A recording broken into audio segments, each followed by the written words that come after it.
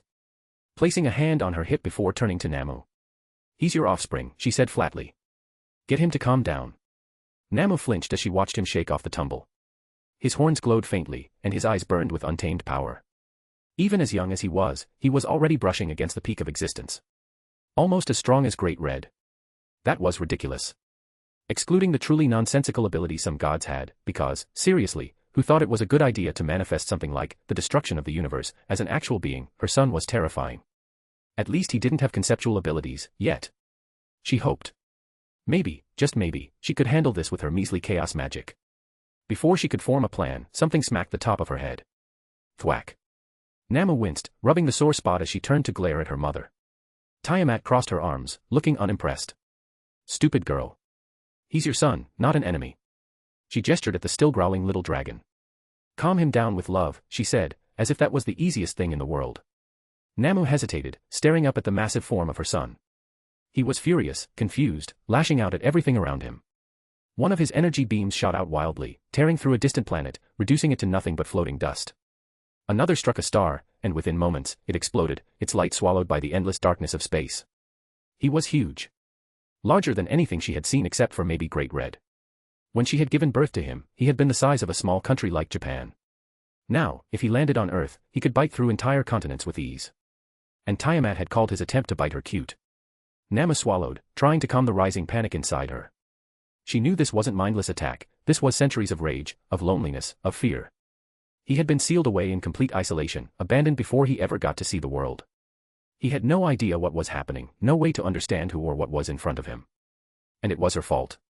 Trihexa let out another deafening roar, his burning eyes locking onto her. Then, without hesitation, he charged up another blast, a beam of pure mana, aimed right at her. She barely had time to think. But she could do one thing, that she had always wanted to do ever since the day she made the mistake of abandoning him.